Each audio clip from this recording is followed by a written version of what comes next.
Namaste.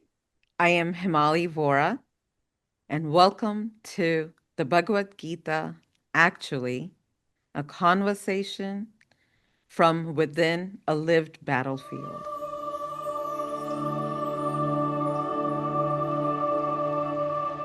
And I want to introduce myself. I am, by profession, a healthcare worker and a healer. I'm also a death or end of life doula. And I live in the US. And how Bhagavad Gita came to me was when my dad passed away in 2010. I went into an existential crisis. Like I didn't know what was happening. I was just struck by grief. I was trying to figure out what life is, what death is. And I just felt like there has to be more. Like, are you born and then you're supposed to go to school and then get married and then, again, the life of taking care, your kids get married, you take care of kids, and the job, the 9 to 5, like, is this what life is? And so I went into this exploration, this curiosity of why. Why are things happening the way they are? The whole thing about death and dying. What is it? And in that, I found life and miracles and magic of life.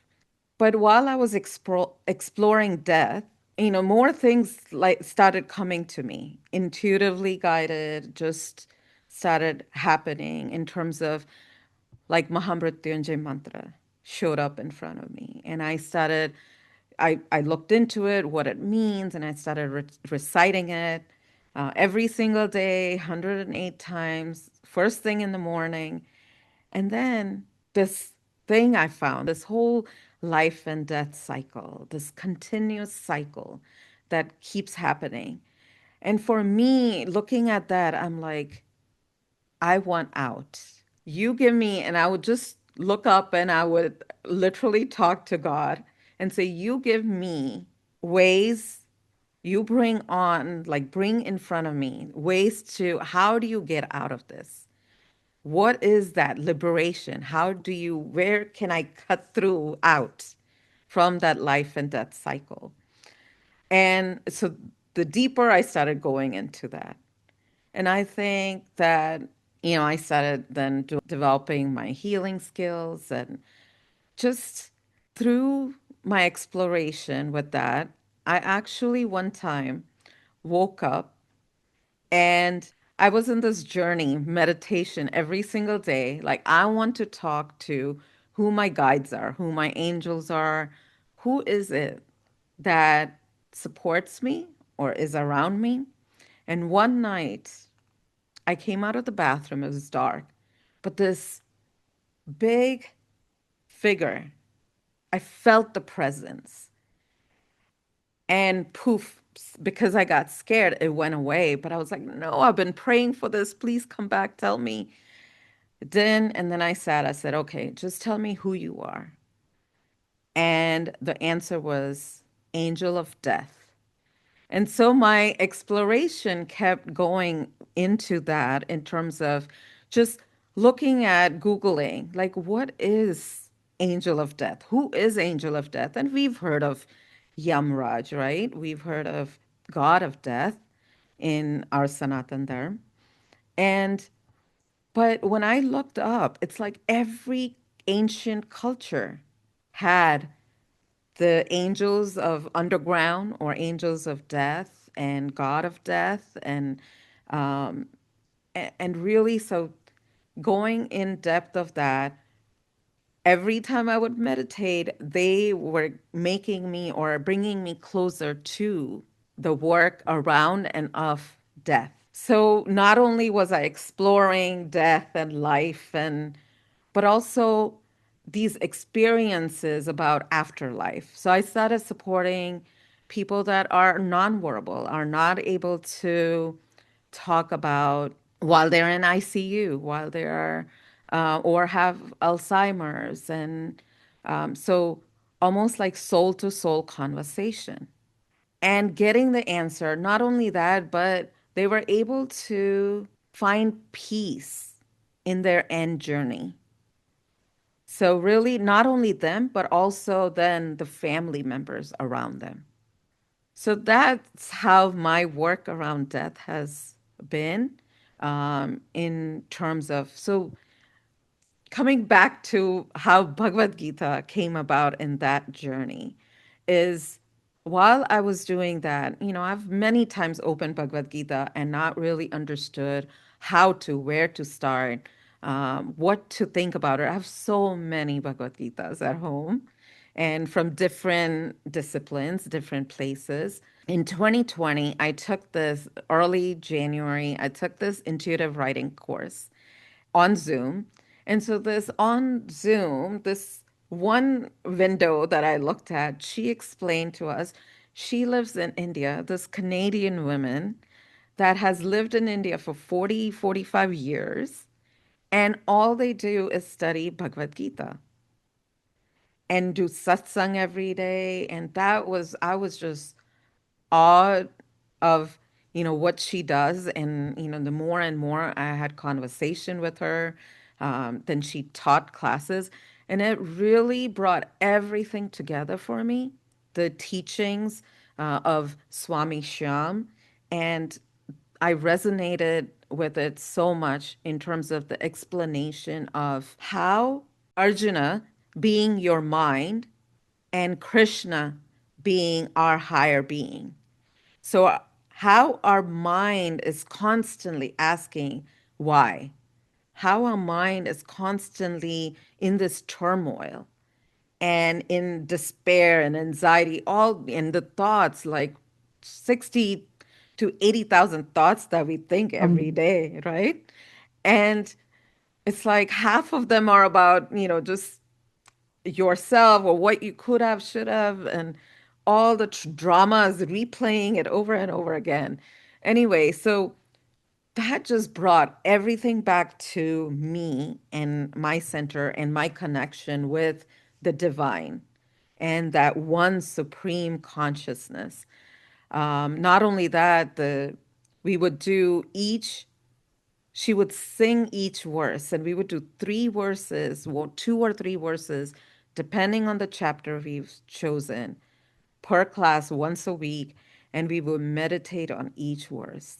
And that remembrance that God within my soul, it's like every atom of my being,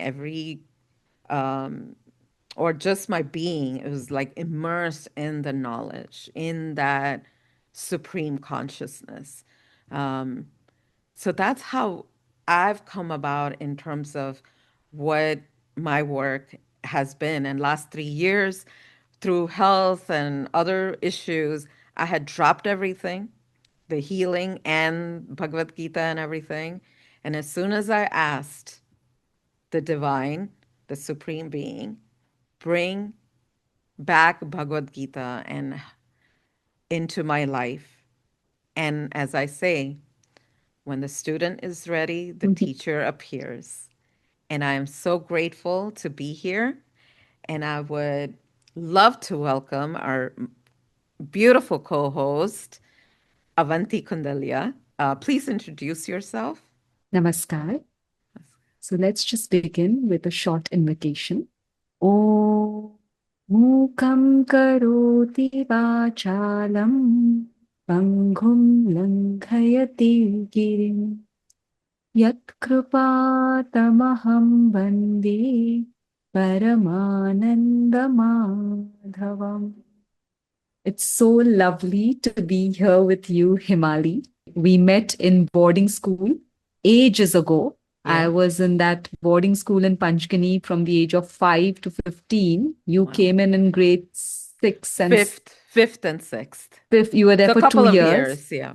Couple of years. I got to know you pretty well. I Yeah. think you were one of my good friends. Yeah. Even if we weren't like in the same group, we Yeah. were fond of each other. Yeah. And it is astounding that after all those years, I Yeah. mean, we don't want to reveal our age, but after all those years, for us to connect the way we are connected, on the Bhagavad Gita. Yeah. And I don't think I could have found a better partner, to discuss, to talk about the Bhagavad Gita than you. Just with that extraordinary introduction that you gave of yourself. Wow, how many people in this world are there to assist souls out of it?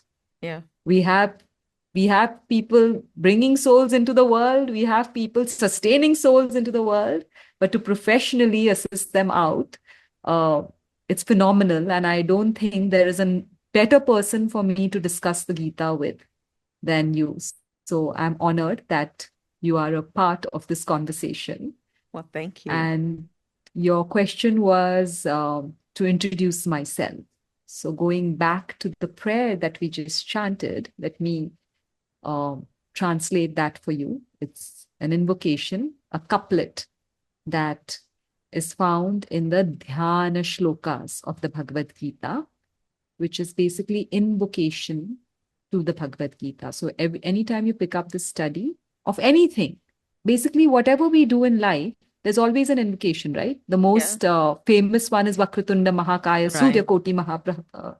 You know, so we always invoke grace. Mm. So to get into the nitty gritties of the Bhagavad Gita, these 9 beautiful dhyana shlokas are there that really glorify the Gita, glorify the writer of the Gita, the author of the Gita, Vyasa, glorify Krishna, Mm. you know, talk about this journey of life. So in that, you find this couplet, which I just chanted. Yeah.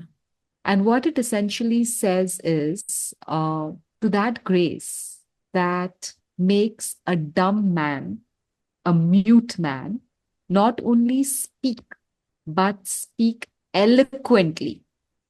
And to that grace that enables a lame man not just to walk, but to scale mountains. To that grace, I bow. And the lineage, the tradition that I belong to declares, unequivocally declares, that grace is you. Like you said, your own higher self. That grace resides within you. So when you ask me to introduce myself, need I say more? Because as a person, a practitioner of the Bhagavad Gita to the best of my ability, as a teacher wherever I can, I think repeatedly saying this to ourselves, that grace is me, I am that grace. Yeah. And I align to it whenever I can. So that's my first number one introduction, as it should be everybody else's who's dealing with the Gita. Right. But other than that, I am a daughter, a sister, a wife, a mother, the usual Right. humdrum that all of us, the questions like, are we supposed to be doing this? Are we supposed to be being like, are we supposed to be born and then get married and have kids? So all those things, yes, Yeah. tick, tick, tick, tick, tick. I'm all of that. But what I do now with all of my time is study and practice and teach Advaita Vedanta, basically. But I focus mainly on the Bhagavad Gita. Wow. How did Bhagavad Gita find you, or how did you find Bhagavad Gita? See, Krishna mentions in the Bhagavad Gita the 4 reasons people come to knowledge, to seek knowledge. So, one of the reasons is they have what they have, but they want more. So, when they can't get it in the world, like just going about what they're doing, they believe there is a higher power praying to whom, approaching whom they can get what they want, right? So you know of so many people who go all the way to Tirupati and donate a crore.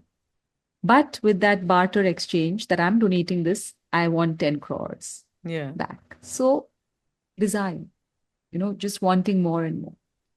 Another reason that people approach God, spirituality, is grief, some shock, some knock in life that no balm in the world can soothe. nothing that you approach will calm that anguish within you. And so you seek the higher power. Help me out here. The third reason, we may as well talk about all four. The third reason is you're curious. You know what there is to, you know, the math, the physics, the chemistry, the biology. What more is there to know? So you come out of curiosity. Let me explore this as well. And the final reason is that belongs to a very evolved soul who's gone through these cycles of birth and life enough, who, like Himali says, get me out Yeah. enough now already. You come to seek and find that self. You come to find that identity of yours. So, what got me to Bhagavad Gita, essentially, like you, was grief. What got me on the path of seeking itself, forget Bhagavad Gita, just generally seeking. When I was in Kimmins with you, I was an avid Christian. Yeah. Wouldn't miss the church. Not one Sunday, I was in the choir. Wouldn't miss my bedtime prayers. Our Father who art in heaven was literally my Father who art in heaven. Yeah. So, because I lost my mother very, very early. So, very quickly, I replaced her void with God. So, it was the grief of my mother that brought me onto the spiritual path. And that grief lasted for quite some time. It lasted for 17, 18 odd years because unfortunately she was replaced by a stepmother. So God ensured that this kid is never going to go astray because as long as she's troubled, she's going to stay with me. That grief is going to keep her with me. So in hindsight, I thank that grief for as long as it lasted. But everything passes. See, Yeah. every joy has at its heel sorrow. Every sorrow has at its heel. Yeah. So eventually I got married. Life became better. But that I didn't leave God at all, except Jesus, then became Shiva, became Ganapati, because I got back into my roots. When I was in, when you live in Rome, live like the Romans do. Yeah. What do you have to connect with? You have to connect with God. Yeah. Now, whether he comes as Jesus, whether he comes as Ram, whether he comes as Krishna, it is that essence, you see, that you need to connect to. So I never left, just the form changed. And I just got deeper and deeper. Of course, I think anybody living in the US, that was the first time I had traveled so far by plane and gone to this unknown land. You are going to need solid Sahara. Yeah. You know, you're going to need solid support. And what greater support than God? So there also Yeah. he made sure that I would be centered in that search, in that, you know, seeking and all that. So the spiritual path continued, but then unfortunately I had a miscarriage. My first conception turned out to be a miscarriage. Mm. And I was devastated because I thought, for the longest time, I believed that my swadharma is to create a family. You know, those slam books that we wrote in school? Yeah. My favorite color, my favorite dish, my favorite teacher. And then my ambition was always there. Yeah. You know, what are you going to become? So many kids from Kimin show me, even like later on in college and all, wherever I've written in that slam book, my ambition, it was either to be the woman behind the most successful man in the world or the mother behind the most amazing kids in the world. And that mother thing became an obsession because I didn't have a mother. See, Yeah. human folly. Whatever you don't have, you want to chase. And you Yeah. think that is your swadharma. So when that miscarriage happened, I saw that whole Swadharma being shattered. And how I used to think at that time, always think the worst. I thought, oh, one miscarriage means now I'm never going to have a child again. Yeah. And in that huge depression that I went into, and I wasn't allowed to conceive right after that because I took the MMR shot for the green card, Yeah. measles, mum, rubella, which you Yeah. cannot conceive with. That depression was overpowering. I mean, my Mm. husband tried to get me birds, lovebirds. We weren't allowed dogs and cats in the apartment I stayed in. So, lovebirds, fish, all of those things, nothing was helping. And every day I used to just sit and cry while he went to work. And I was like this couch potato that was just sad and miserable. And that's not like me. You know, I'd been through worse growing up, but I was always this ever ready battery. Mm-hmm. And then one fine day, I opened my husband's bedside drawer and found the Bhagavad Gita that was actually autographed by Swami Chinmayananda. Mhm. And all these days, like I'd been married to him for 3 years. Every morning I used to see him reading something. I didn't even bother to look what he was reading. Mhm. And even if I asked him, it didn't register. Yeah. And then I said, okay, this is what he's been reading. And I am a voracious reader till date. I love to read, Mhm. anything. And just give me anything to read. Philosophy is my number one favorite. I had never read the Gita before that. So I just started reading. And though I didn't understand much or any of it, I don't know what it is. Every time that the Gita said, Shri Bhagavanu Vacha, Mhm. the Lord spoke, and I read, even if I didn't understand what he was speaking, it just felt so comforting. It just Yeah. felt like God is speaking directly. That God which I've been seeking is now speaking directly to me. And that's the time when I started feeling myself coming out of the depression. And in a few months, I got pregnant. I swore that this book that has got me out of this phase of my life, I'm going to name my child Krishna. It was another thing that the first was a girl, but I knew Krishna would come and he came. And so my son is called Krishna. And that's how the Bhagavad Gita came into my life for the first time. And then it just took over. What a beautiful story. And I've also heard that many people, like fear of death, also brings them to Bhagavad Gita. May it be grief and may it be the seeking, the desires, and all that. But I feel, do you think like we're destined? It's our fate. It's just like we are led there, or it just comes into our existence, Interesting question. right? Very interesting question. So I wouldn't say A or nay. This is what I feel that we go through innumerable incarnations since since we were first conceived. Right. I believe that we have been everything, Yeah. right from the rock, mineral kingdom, plant kingdom, animal kingdom, human being. Adi Shankaracharya, the lineage that I belong to, says this in the Vivek one of his most beautiful texts, that it is after innumerable births and innumerable incarnations that a soul arrives in a human body. And I feel even through the human body, it must be a journey, right? To evolve. Yeah. I don't know. The first time we come into a human body, I'm just thinking, we're debating. It's a conversation from a lived battlefield, right? Right. So think about it.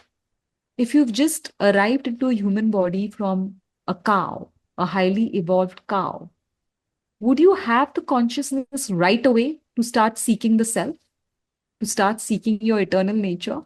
I think not. Yeah.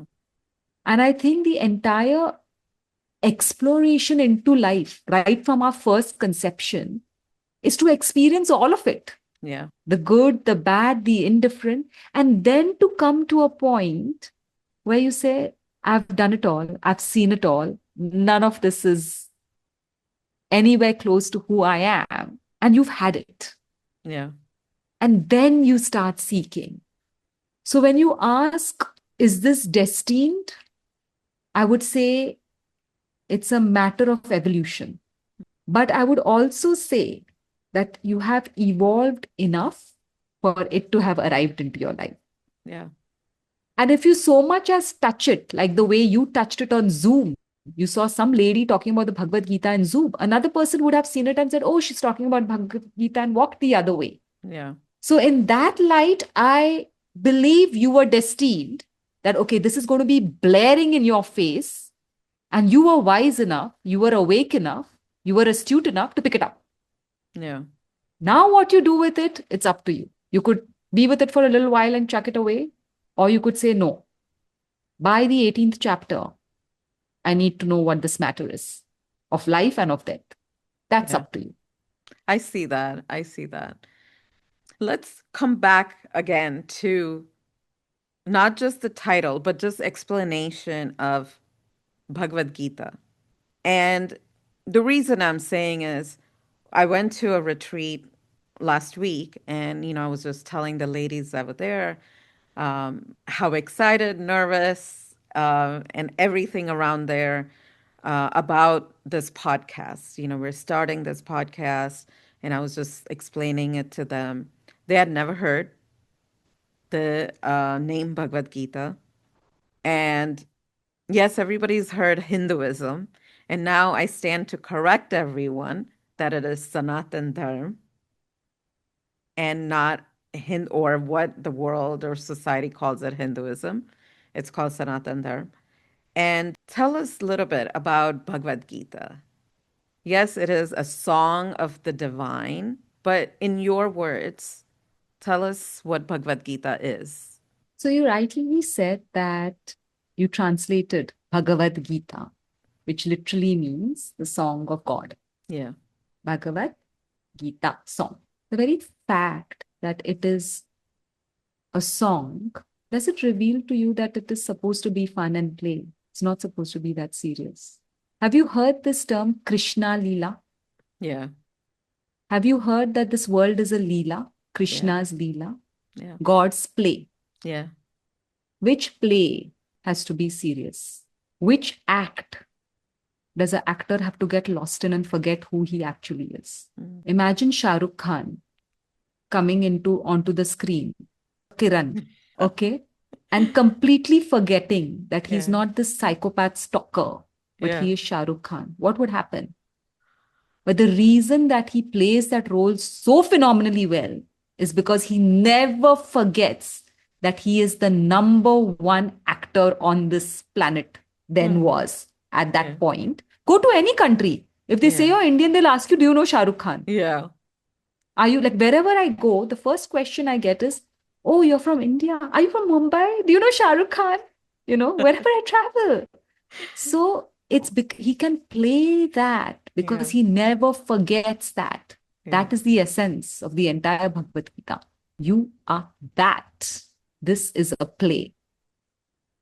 And God's song, the way he sings this knowledge out, is that light vein that we are supposed to deal with this world. But coming back to your question, what is Bhagavad Gita?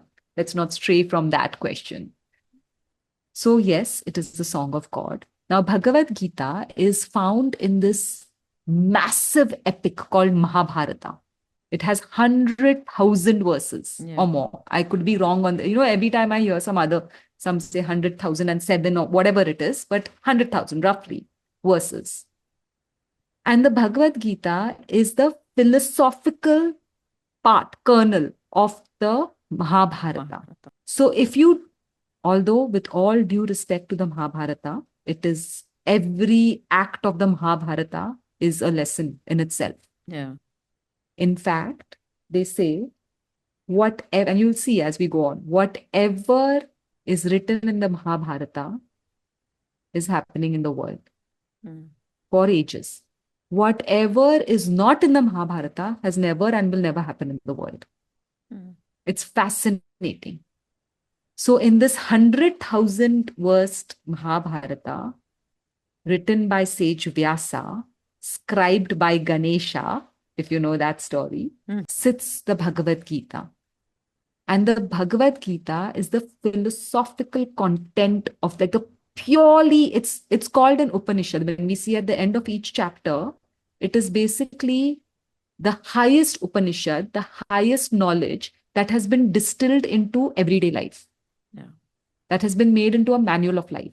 If you take out the Bhagavad Gita from the Mahabharata, and I'm saying this with due respect, the Mahabharata would be a Harry Potter. Very entertaining. Yes, you can remove moral from any stories. I mean, nowadays I've come to that stage where I watch a Bollywood movie and I can do a whole Vedanta class on a Bollywood movie.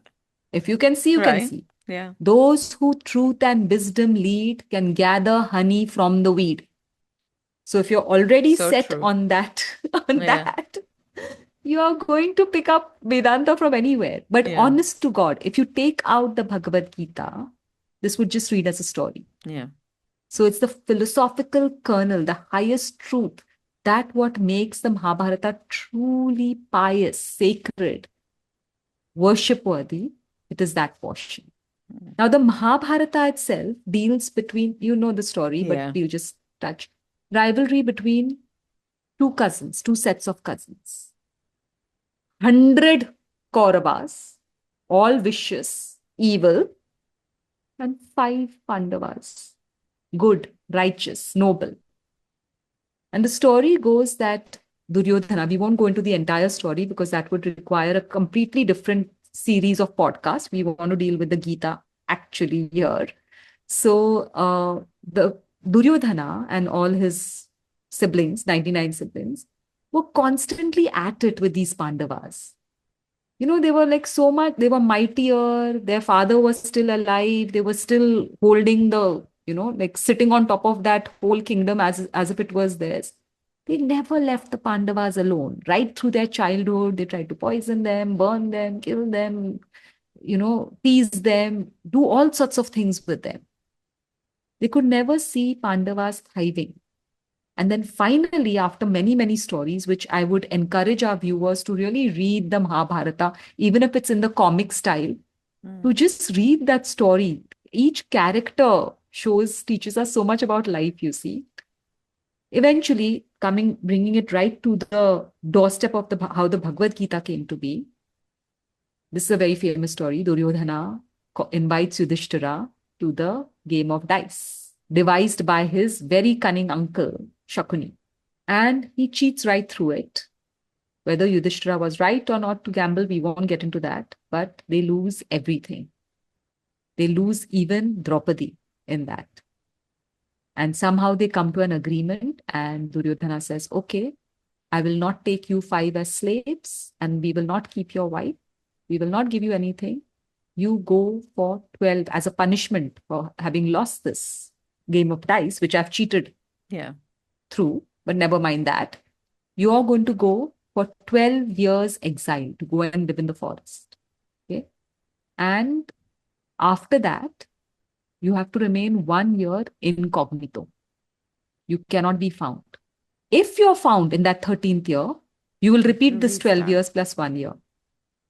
If you're not found, you come back and your kingdom will be restored. Now, please understand that rightfully, as was the law of the land, the kingdom of Hastinapur belonged to the Pandavas because their father Pandu was the able king. He was, Dhritarashtra could not be king Right. because he was blind. And naturally, because Pandu was supposed to be the king, his children were to take over. So it was all illegal what they had done. They had snatched this kingdom from the Pandavas. So Pandavas, being Pandavas, righteous, noble, never going back on their word, they accepted this. They went off into the forest, did their 12 years of exile beautifully. Also got the 1 year of incognito, Mm-hmm. where all sorts of disguises. Draupadi had to be a maid and all that, you know. Yeah. So they went through all of that. They fulfilled the whole deal properly. And when they came back, guess what? No kingdom. Krishna went as a mediator there and he said, I'm just making the story entertaining. So it could be a bit exaggerated, but you know, just to make us understand the gravity of Yeah. the situation. Krishna went and he asked Duryodhana, come on, all conditions have been met. Return the kingdom, as you rightfully said. Dhritarashtra was there, everybody was there. Duryodhana said, no, I'm not going to do it. So then Krishna said, okay, you don't want to give them the kingdom. Do it half and half. You take half, you give them half. No, I will not do that. Okay, fine. Give them 5 villages. Give them 5 villages, each to rule one. No, I'm not going to do that. Mm. Never mind. In one village, give them one house where they all can stay. No, I'm not going to do that. Yeah. Finally, Duryodhana says, you know, the needle's eye, I won't even give them space enough as much as a needle's eye. I will not give them anything. At this point, Krishna decided, then we go to war. So, for all those, especially in the West, who dump the Bhagavad Gita to the side and say this is a warmongering text, it preaches war. There was negotiation before that. a Yeah. lot of negotiation, a lot of grace. But when they didn't agree, that is when war was decided. And Krishna does a very interesting thing. At those times when kingdoms used to go to war with each other, they used to get allies from others. So each, suppose if one kingdom is fighting another, they used to Yeah. go and get the neighboring kingdoms to come and join them. So both the Pandavas and the Kauravas, they got, you know, allies. Yeah. Only one person was left, Krishna. And Krishna was a king himself. He was a Yadava king Yeah. with a lot of wealth, a lot of armies, with all the resources. So both of them, they both went to Krishna to ask Krishna for his help. And Krishna, the mischief maker that he is, always just throwing these googlies at us, he makes a very funny offer. He says, to one, I will give all my armies, all my resources. To the other, I will give myself unarmed, nihatta. And when they approached him, he happened to see Arjuna first. So he said, because I've seen Arjuna first, I'll give Arjuna the choice first. Duryodhana is sweating because we all know what he wants. Yeah. And Arjuna, given the first choice, in cricket they say bat or bowl. What do you want Yeah. to do? He Yeah. was given the first choice. He could have chosen how to bat if he wanted.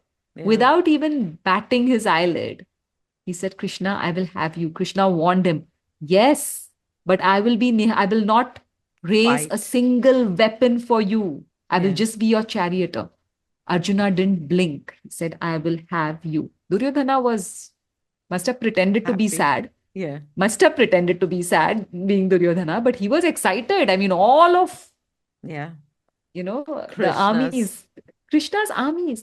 And when they stood against each other, the Kauravas had 11 battalions, whereas the Pandavas had 7. Mm. For a person looking on, this was a lost battle for the Pandavas, even to Yeah. begin with. And all the Bhishma Pitama and everybody, the Drona, the teachers, the grandsires, everybody was on their side. Yes, even Pandavas had very able warriors, but to look at it, optics, what Kauravas will win this hands down. There's no Yeah. doubt about it, right?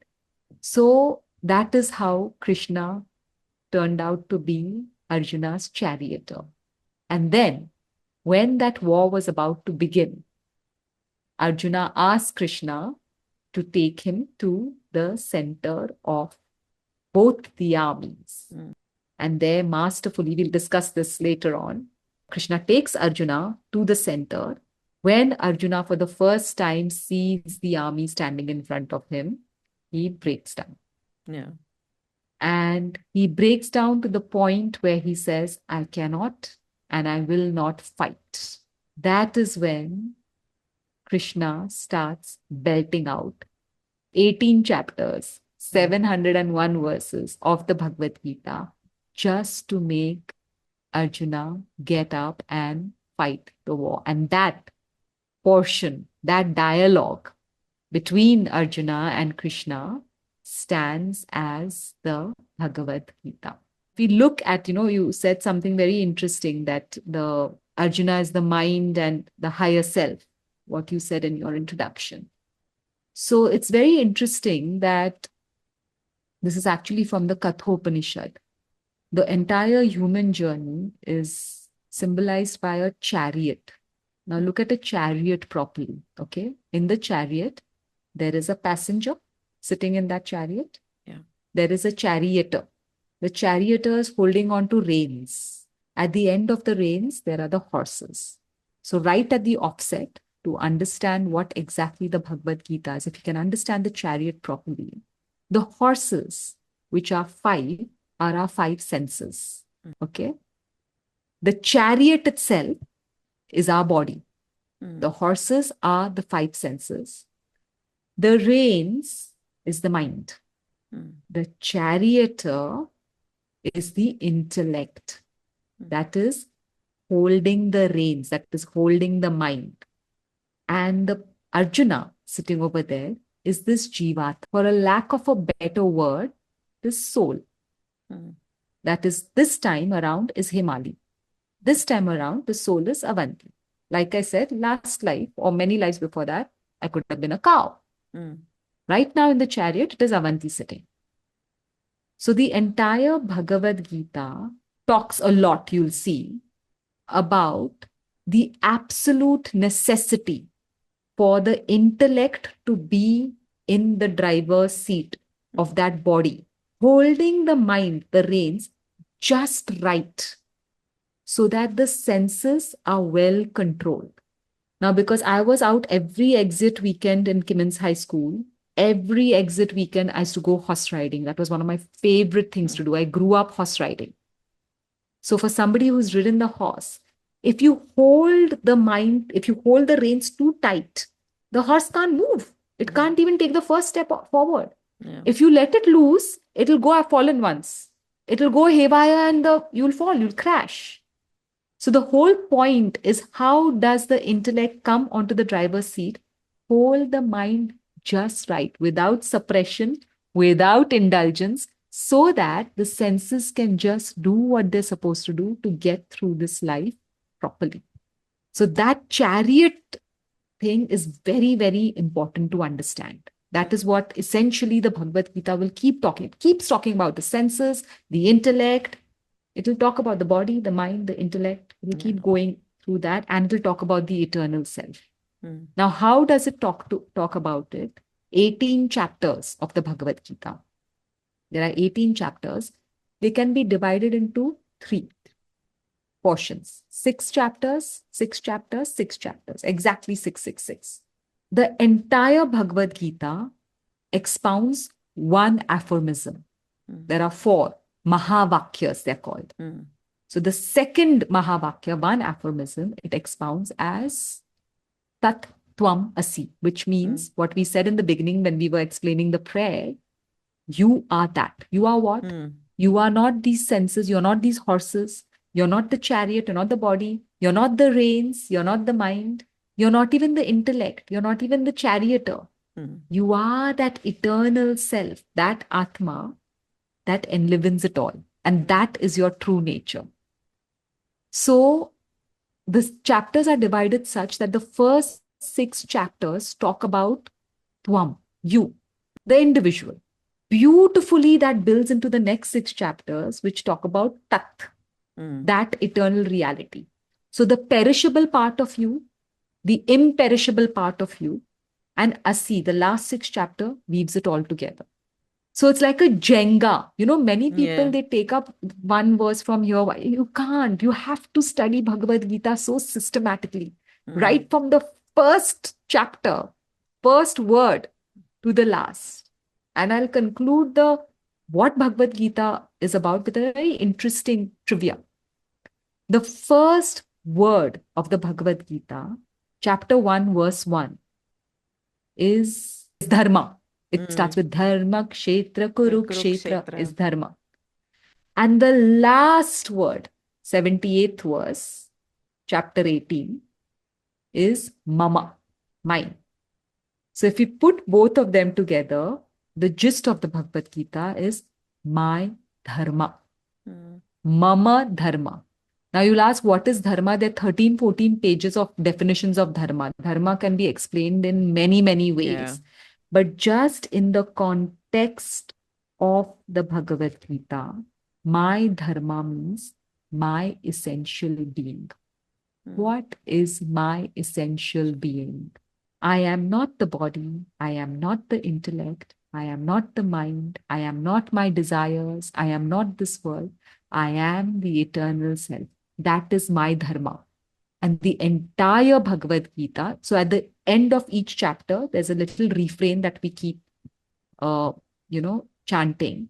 In that it says, it is a Brahma Shastra. It tells you about the highest reality, the Bhagavad Gita.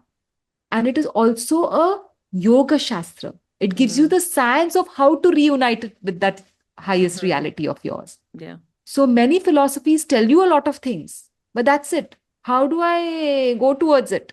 Yeah. The Bhagavad Gita explains that. So it tells you what you are and it gives you the means and methods to get to it. Yeah.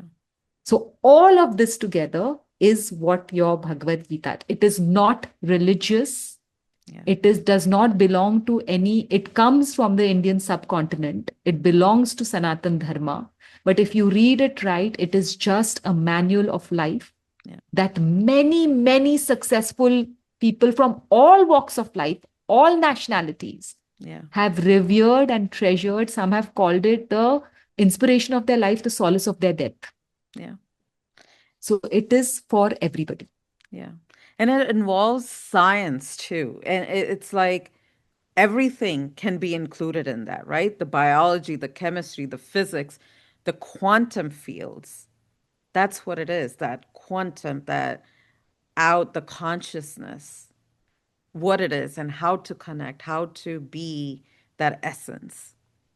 Or you are that essence, but how do you understand that essence? Or how do you remember who that you are, that essence?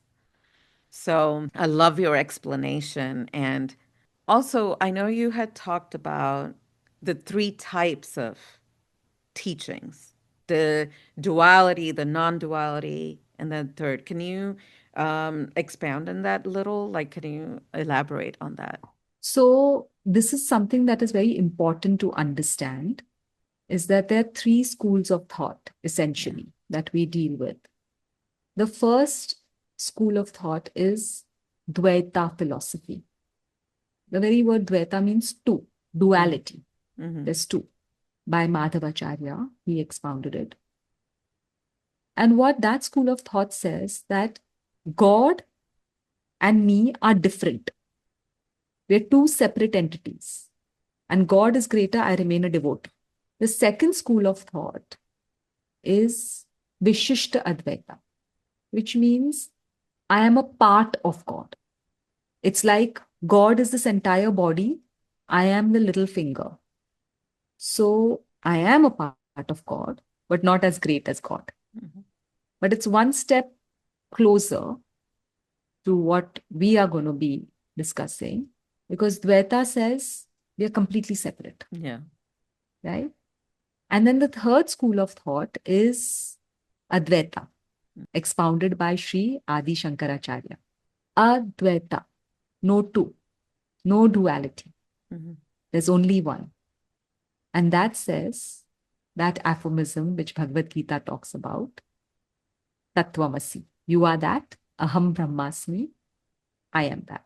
So even when you pick up the Bhagavad Gita, like you said, you have all kinds of Bhagavad Gitas in Yeah. your house when we were discussing, and you've read so many, and that actually leaves a lot of people confused. Yeah. You have to see the expounder belongs to which school of Mm. thought.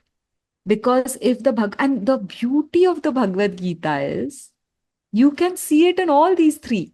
forms. If I'm a teacher teaching Dvaita, I can well teach this subject by saying Krishna, Krishna, Krishna. When Krishna Mm. says, you come to me, means I have to go to Krishna. Yeah. Or if I have to say, if I'm doing the Vishishta Advaita, I'm part of. So every time I'm Krishna saying, you come to me means, yes, yes, I never forget that I'm a part of that Mm. force.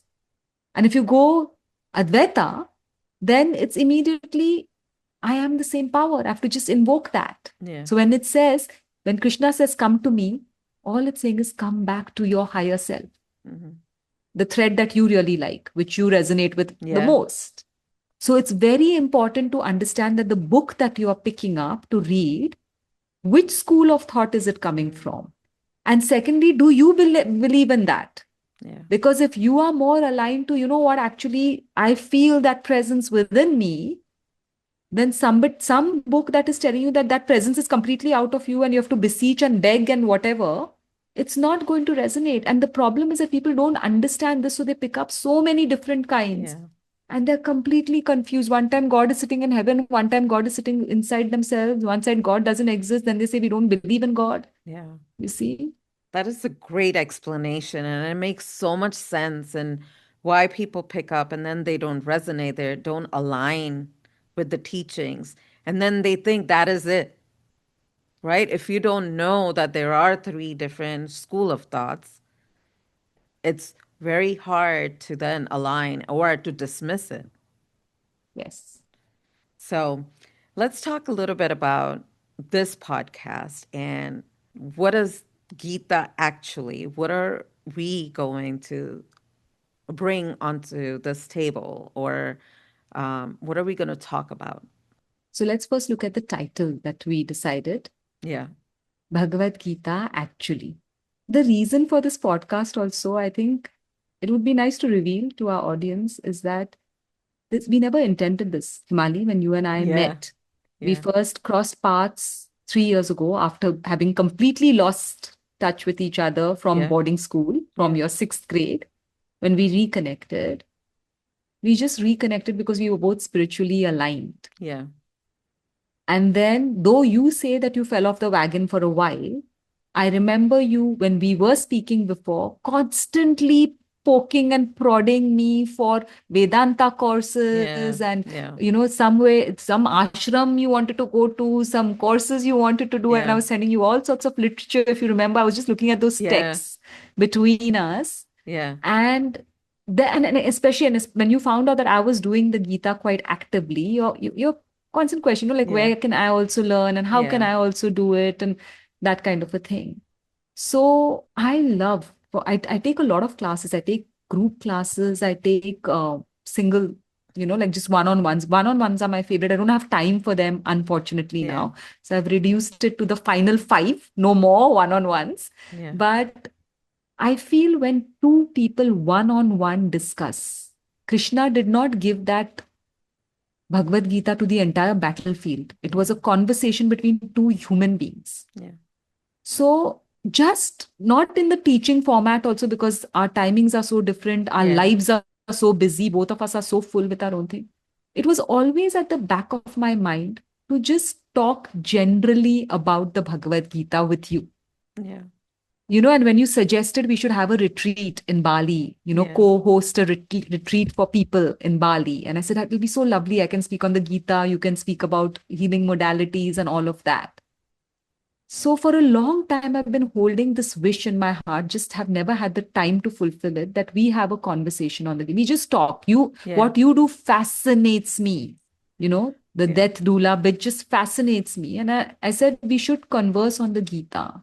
And then there's been a lot of push from so many of my students and even some of my teachers of concretizing this knowledge a bit more in this very practical way, Way. like reverentially, but can it be used? And so this idea came up that why don't we converse? And I said, anyways, if we had to converse, we would be conversing like this. I You're can't right. talk on the phone. If I don't see a person, Yeah. you know what irritates me the most in group classes? Half the cameras are off. Yes. I cannot speak to a blank screen. So even conversations that I really have, I'll send them a Zoom link, even if it's to talk about Dhurandhar. I would like to talk face to face Yeah. because that is what a conversation is, right? Yeah. So I said, anyways, we're going to be speaking. Why don't we make this a podcast and really discuss what is Gita actually? And from a lived battlefield, because the questions that we are going to take up and what we are going to talk about are real life scenarios. Yeah. They are not philosophy. See, philosophy can work as a Panadol, Tylenol in our life for a certain amount of Yeah. time. That famous quote of Omar Khayyam, they talked, and I walked out the same door that I walked in. That is why spirituality is not working in our life, you see, Yeah. because we cannot put it to use in whatever magical ways, right from many episodes during my pregnancy, which I'm sure we'll discuss as we go on. The Gita has landed, its verses Yeah. have landed, whether it's one word, whether it's one shloka, whether it's just Sri Bhagavan Uvacha, it's landed. And just to make it known to people that you do not need all the paraphernalia to approach this subject. Yeah. The final verse of the Bhagavad Gita, which contains that last word, mama, mine, says, wherever there is somebody who has, I'm going to translate it in like literal Mm-hmm. colloquial language. Wherever somebody stands, that knows the Bhagavad Gita to be true and meets somebody who's ready to try it out for themselves, there is victory, there is grace, there is fulfillment. So remove the paraphernalia, try and pick up something, one word from the Bhagavad Gita. There's a beautiful text called Bhaja Govindam. I don't know whether you've heard of Mm, it. Also written by Sri Adi Shankaracharya, mm, one of my favorites. So I stick to only teaching these two mostly, Bhaja Govindam and Bhagavad Gita. In that, there's one line, Bhagavad Gita, kinchita dhita. mm, Kinchita means this much. mm, Understand one shloka of Bhagavad Gita, make that your life's mantra, and you mm, will evolve. There's no way that you will not evolve. And what are we doing?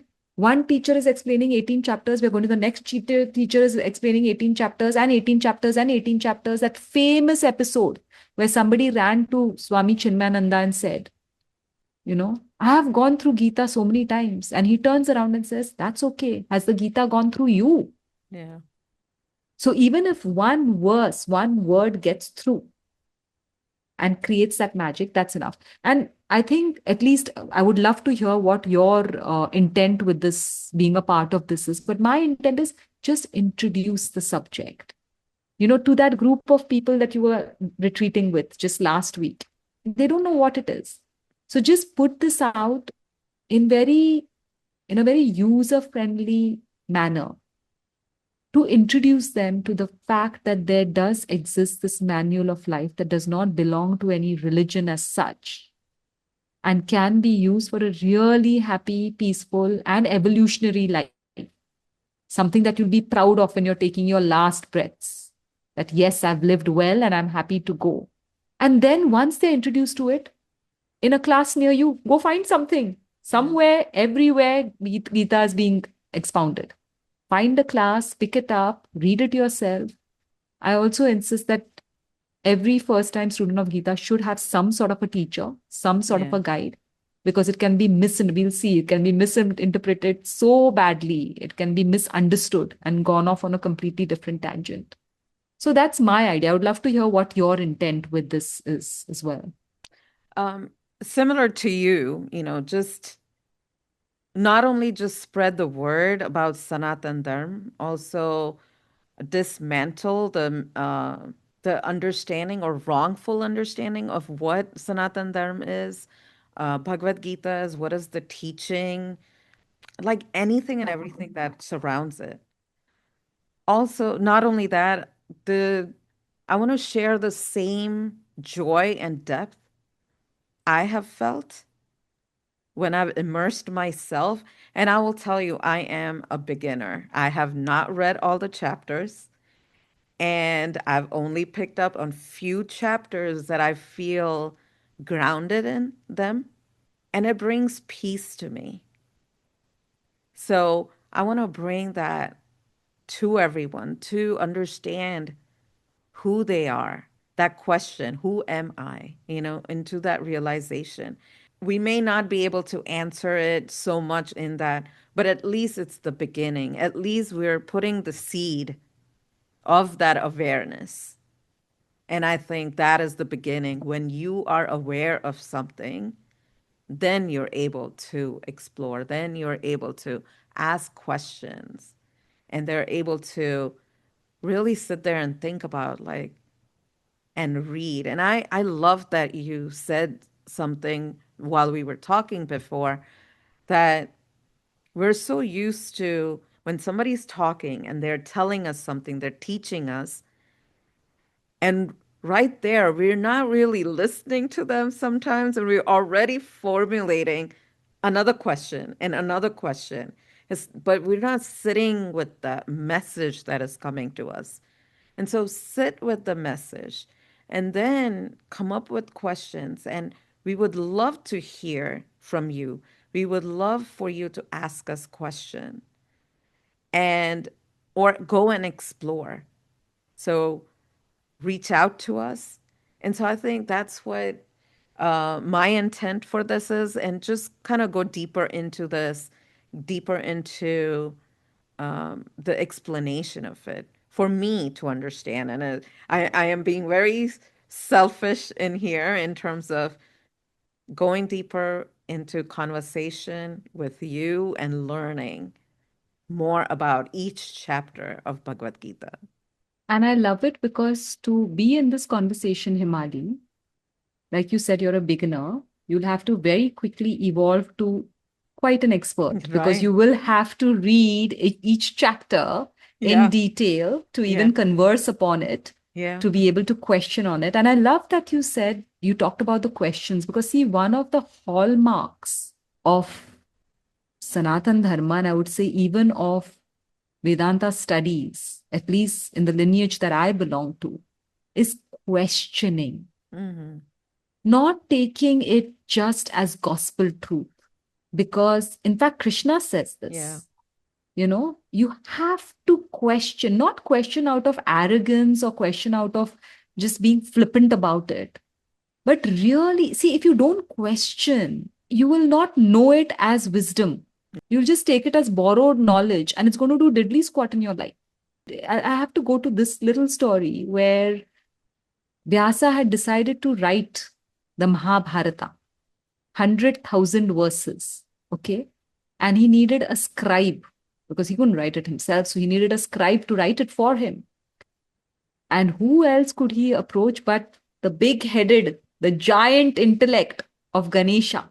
So he went and asked Ganesha, would you be my scribe?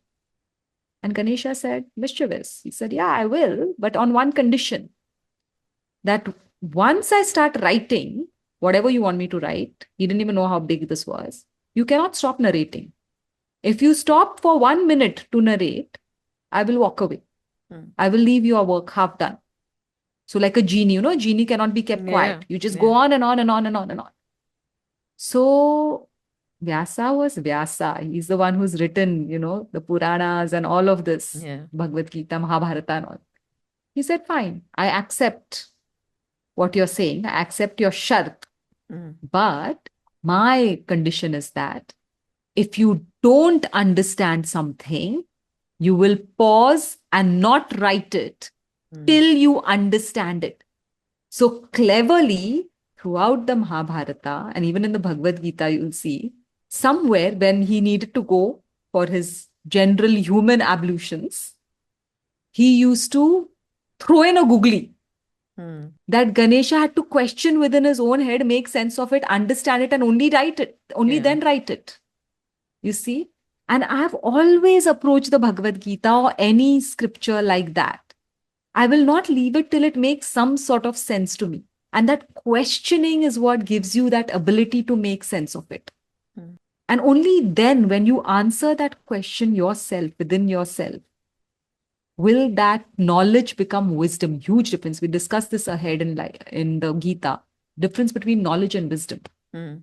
And you need the wisdom to be able to make this usable. Such a beautiful story, right? I love it. I just love it. I absolutely love it. Yes, this is a beautiful story that you gave us, and I would love to begin. And as we are ending this introduction, let's end it with a prayer.